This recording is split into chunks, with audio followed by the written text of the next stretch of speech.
Long before prisons existed, before courts, before lawyers, before the mercy of a quick sentence, humanity had already invented something far more terrifying.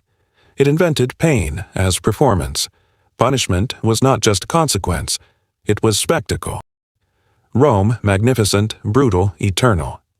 Rome turned punishment into theater.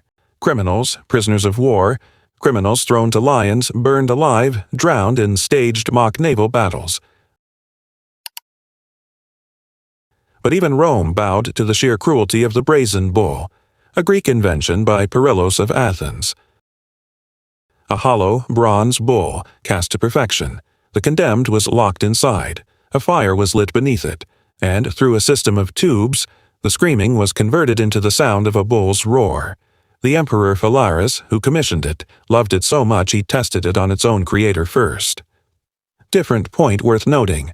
Pain was not the only currency of punishment. Humiliation often cut deeper. In ancient China, criminals were sometimes forced to wear heavy wooden boards around their necks called the Cangue, listing their crimes in public for weeks. No chains, no cell, just shame. Walking through the marketplace every single day. In France, the punishment of écartèlement, being pulled apart by 4 horses, was reserved for the worst crimes against the crown. The condemned was tied at the wrists and ankles to 4 separate horses, each pointed in a different direction. Then came the signal. The horses moved. The rest, history doesn't need to say.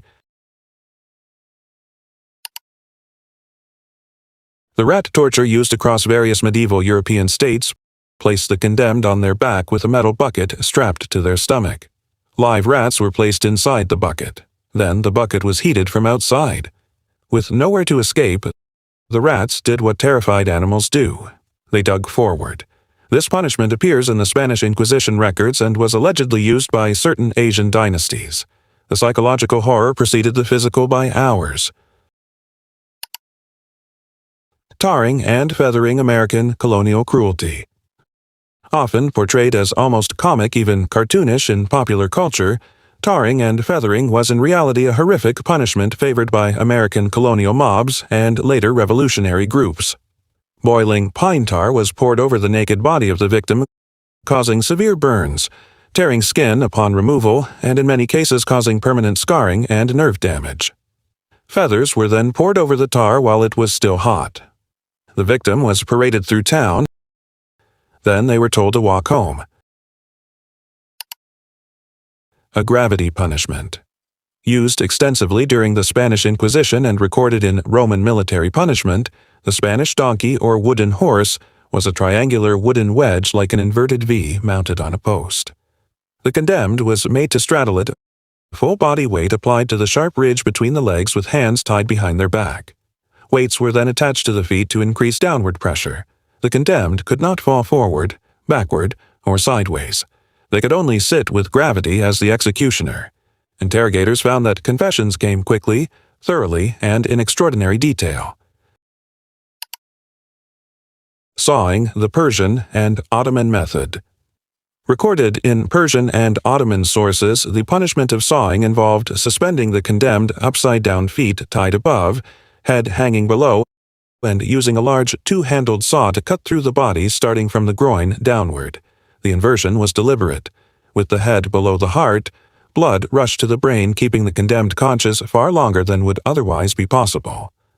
Emperor Caligula of Rome was also recorded to have used this method on prisoners he found particularly offensive, sometimes watching while eating lunch.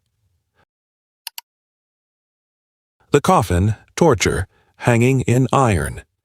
Medieval Europe, particularly France and the Holy Roman Empire, practiced a punishment called the Gibbet Cage, or the coffin. A man-shaped iron cage was custom-built to fit the condemned's exact body measurements uncomfortably, precisely, inescapably. The cage was then hung from a high post in the public square. The condemned alive was locked inside, sometimes for weeks. History records several instances where civilization decided that dying was insufficient punishment.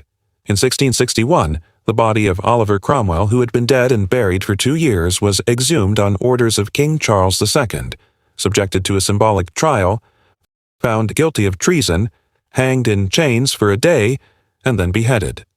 His head was displayed on a spike outside Westminster Hall for 24 years, not to warn Cromwell. He was already dead, but to warn everyone else that the king's memory was longer than your life, that the state's reach extended beyond the grave, that even in death you did not escape.